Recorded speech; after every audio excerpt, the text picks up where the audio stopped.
Hi beautiful, welcome back to my channel, or welcome if you're new. Today I'm going to be showing you guys how to make these really cute, customizable wire rings. These rings make perfect gifts.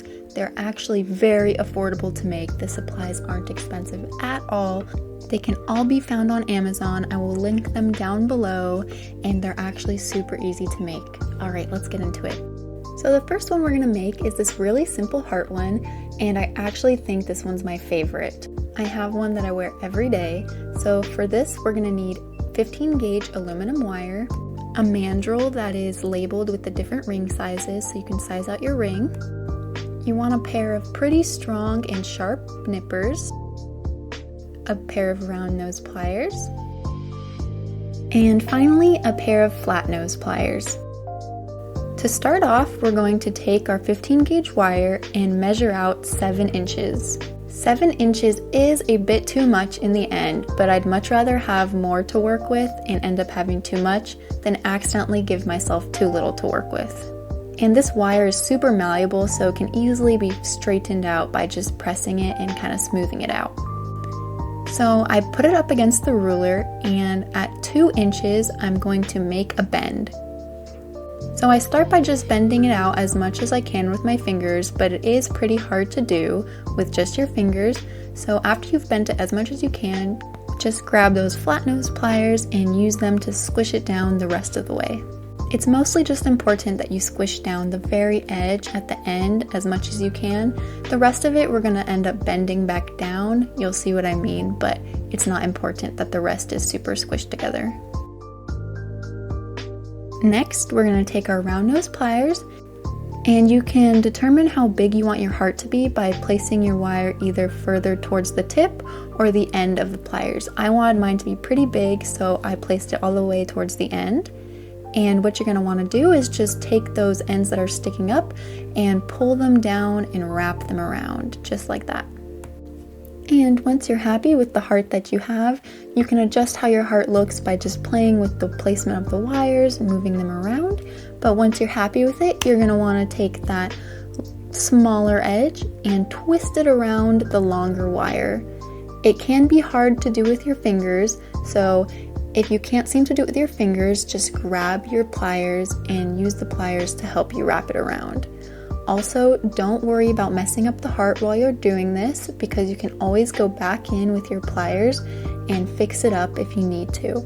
Here, I'm just using my flat nose pliers to hold down the heart flat so that it's easier for me to wrap the shorter wire around the longer wire. As I am wrapping the wire around, I'm also taking my pliers and kind of pressing the coil together to make sure that it's nice and tight and nice and flat to the wire, the longer wire I mean. And once I'm down to that little itty part that's left, I use my pliers to flatten it down because you don't want it to be poking up and hurt you. You can also just take the clippers and clip off the little end if that's easier for you. And there we have it. There's our little heart.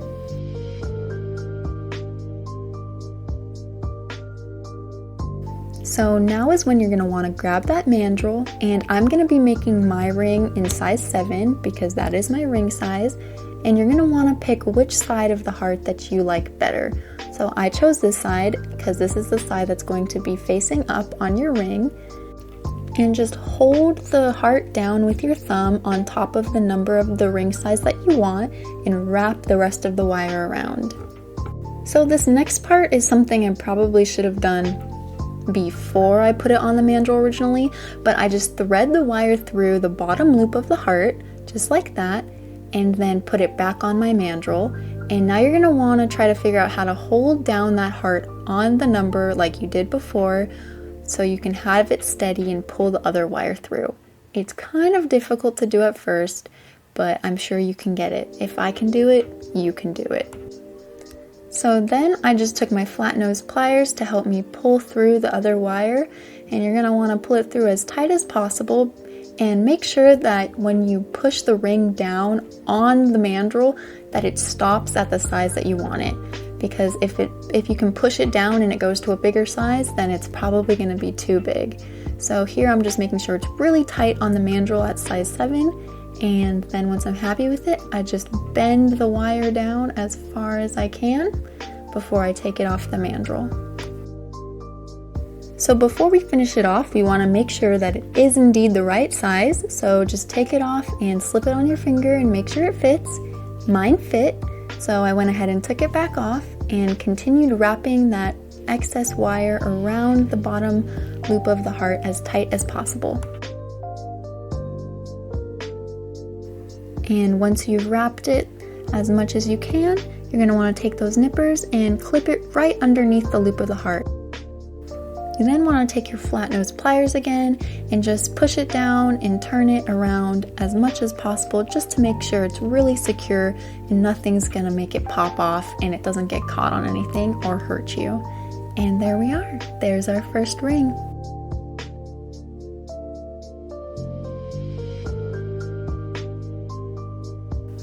Alright, for this second ring, we're going to use the exact same supplies as we did for the first one, and we are going to start by measuring out 7 inches once again. As I mentioned before, this is going to be a little too much, but it's always better to give yourself too much and end up having to trim it down after you've sized it, than accidentally give yourself too little and have to start all over. So, we start by pinching the end of your wire with the very tip of your round nose pliers. Then, once it's firmly held, you're going to want to take the long edge and slowly wrap it around the tip of the pliers to create a little circle at the very end of your wire. That is what it should look like. So I want this spiral to be pretty close together. I don't want there to be spaces in it. So I'm just rotating the circle around the tip of the round nose plier so that when I push the wire, there's no spaces created by the plier. And once the spiral becomes too thick, or at least I feel too thick for me to hold it with the round nose pliers, I'm going to grab my flat nose pliers and just use the flat nose pliers to hold it down at the edge while I wrap the rest around. And you can make this spiral as big as you want to, just make sure that you're going to have enough wire. Maybe if you want to make it a little bigger than this, then you cut a couple extra inches at the beginning. So next, this is going to be an adjustable ring, so the way you size it doesn't really matter, but I would recommend sizing it at the size that you're going to be wearing, because then you can really see where the spirals are going to be sitting when it's on your finger. So once you determine what size you want, just hold the first spiral down at that size and wrap it around the mandrel. To create the second spiral, you're going to want to take it off the mandrel. You can probably do it with it still on the mandrel. I just find it easier to hold when it's off the mandrel. And I ended up clipping off 2 inches because I didn't want the second spiral to be that big. I wanted to make them the same size. And now I'm just going to be following the same steps as I did when I made that first one.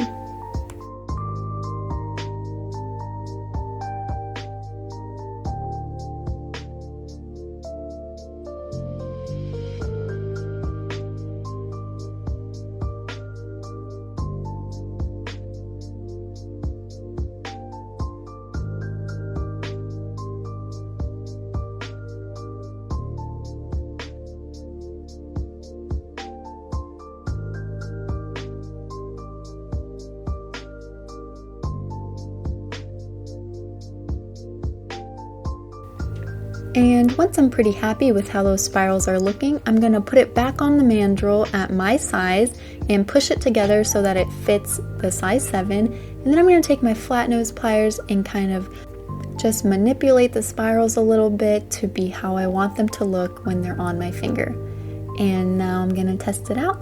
And I think it fits perfect. I love this one so much. And what's really cool when they're adjustable is that they can fit on any finger, and it's super malleable, the aluminum wire, which is something I really like about it. So it's super easy to just bend into a bigger size. So I can wear this one as a thumb ring and even a midi ring. I don't know if I'd wear it like this, but it's an option. Alright, so the next one is going to be an adjustable version of the first one that we made. So we're going to start off with 7 inches once again. And just in case you happen to not be paying attention, the first time I showed you how to make the heart, I'm going to make it with you again. So you're going to want to measure 2 inches from the top and bend the wire down. And once you've bent as much as you can with your fingers, you're going to want to take your flat nose pliers and pinch the tip as much as you possibly can until they're really close together.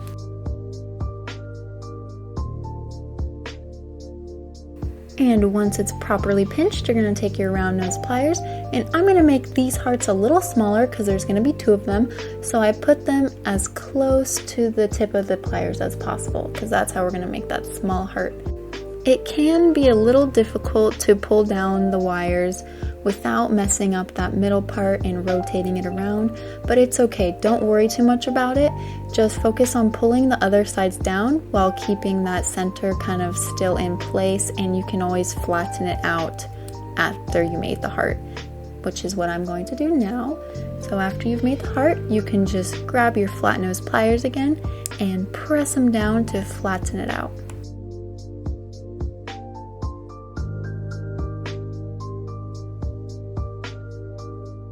And there's our little heart. How cute. So now we're going to wrap around the small edge of the wire just as we did before.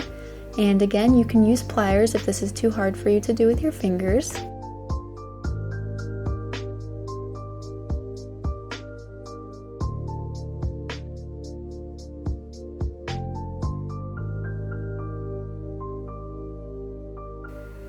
And I just use my flat nose pliers to bend the edge down and to also press the coil together so that it's nice and tight and nice and even. And once you get to that last itty bitty part, you can either use your pliers to try to flatten it out as much as you can, or just take your nippers and cut it off. I think that's a little bit easier, but there might still be a little edge pointing up, so you just want to take your flat nose pliers, press it down on top of that edge and kind of rotate it around to flatten that little edge to the wire so that it doesn't poke out and hurt you. Alright, now all we're going to do is flip it upside down and repeat the exact same steps for the other end of the wire, bending it down at 2 inches, flattening it out, creating the heart. I think you guys kind of get the gist by now, but I'm going to play through it just so you can visualize it one more time in case you don't have it down yet.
Alright, so now we've got our wire with hearts at both ends, and now's the easy part.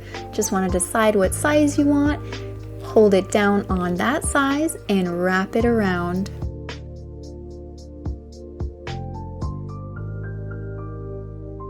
My favorite part is when you take that ring off the mandrel for the last time and put it on your finger and see how cute that ring you just made is. Like, look at that, you made that.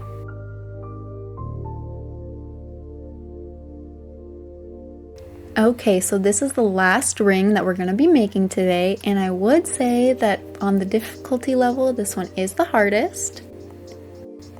For this one, you're going to need some 9-gauge aluminum wire, also some 22-gauge aluminum wire, a pair of good, strong, sharp nippers, flat nose pliers, and a hammer.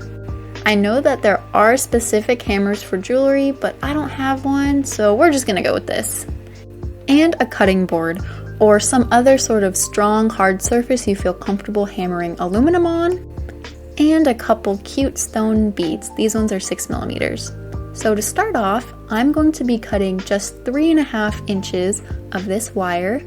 I found that 3.5 inches is perfect for a size 8. or to 7.5 to 8 size ring, but you can cut a little bit more. I would actually suggest probably cutting a little bit more if you have bigger fingers, and then cutting it shorter once you've wrapped it around the mandrel. You can just cut that excess off because you don't want to waste your wire and cut too little at first. So here I'm just making the edge of my wire cleaner cut because it was a little hard to cut since it is super thick. These are the 3 beads I'm going to be using. And here is the aluminum wire after I've hammered it. I had to go outside to hammer it, so I didn't show you guys, but it's pretty self-explanatory. You just want to hammer both sides on top of your surface. I used my cutting board, and please, please, please, please, please just make sure not to hammer your fingers. So what I'm doing right here is just using my flat nose pliers to straighten out that wire as best as I can. And for this ring, you're going to want to size it at least a half of a size bigger than your actual size is going to be, because once you add the beads, it does make it a little bit smaller than what you originally sized it. So since I want mine to be about a 7.5, I hold it at about an 8 to 8.5 and wrap both sides around the mandrel, just like I'm doing here. The ends are really hard to push down with your finger, so what I do is take my flat nose plier and try to flatten it out with those, but it is really hard to do, so honestly I do this a little bit later. I would recommend just pulling it off the mandrel and then using the flat nose pliers to bend those ends in.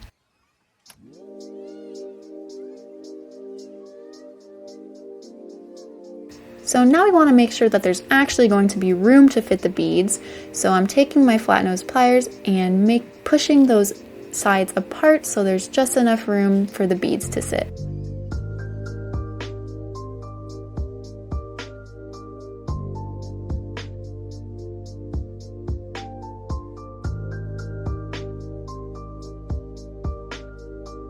So once I'm pretty happy with that, I take it off and make sure that it fits my finger, and it does.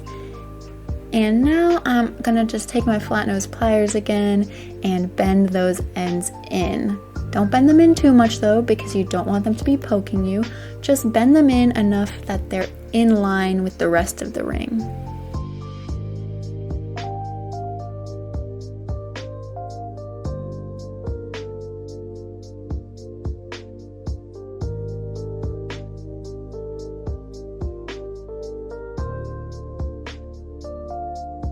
Now you're going to want to grab that 22 gauge aluminum wire, and we're going to measure out 10 inches.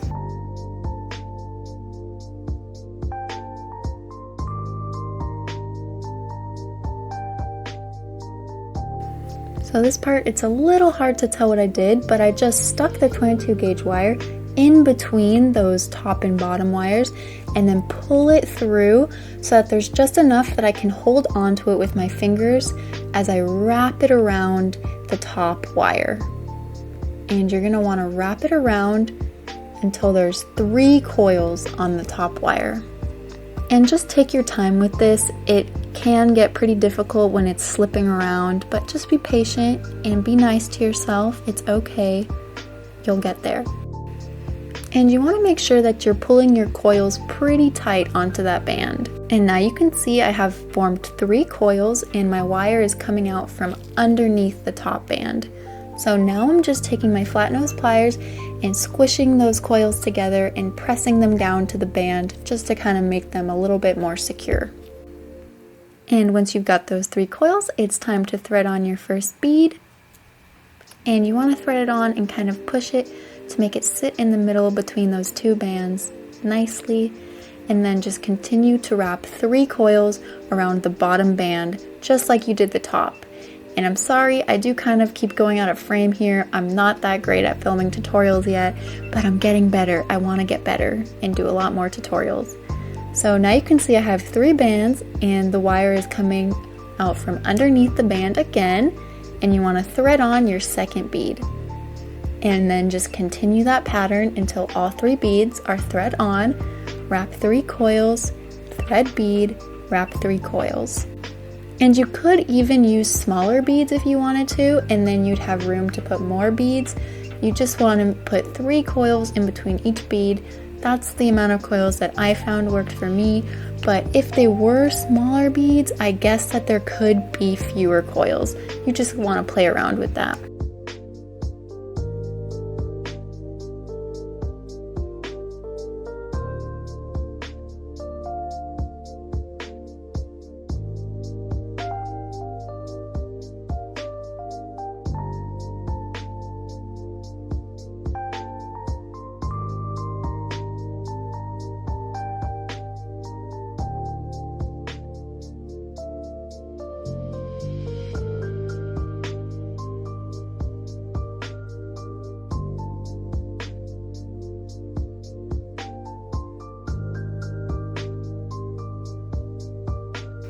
So once your last bead is nicely on there, you just want to finish it off by wrapping 3 more coils, and then you can just tighten up those coils with your flat nose pliers. So to finish this ring off, we have to deal with those ends of the wires. So what I'm going to do is I'm actually going to take this first one and I wrap it around one more time so that there's 4 coils at the beginning. And then I'm going to take my nippers after I've tightened it all up and cut it close to the edge of the band, and then kind of press that end of the 22 gauge wire and flatten it out onto the band as much as I possibly can.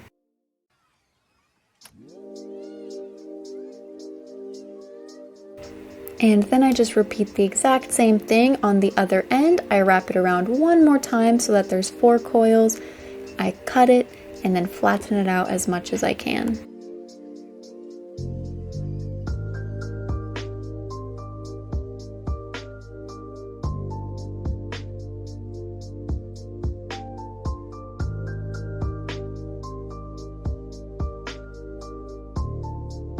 After putting the beads on, I noticed that one end of the band was a little longer than the other end, so I just took my nippers and shortened it a little bit so that it was even.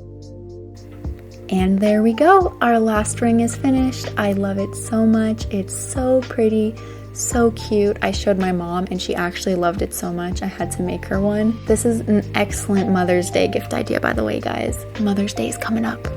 So here's a different one that I made as a gift. And I'm just showing you guys to show you what different bead variations could look like, because you could do a lot with this ring. So that's it. Thank you guys so much for watching. I really hope that you like these rings and that you try them out yourself. You guys are amazing. You're beautiful. Thank you for watching so much. If you enjoyed the video, you can give me a like, maybe a subscribe, and join my family here on YouTube. I love you. Go be amazing because you are amazing, and have a beautiful, beautiful life. Mwah.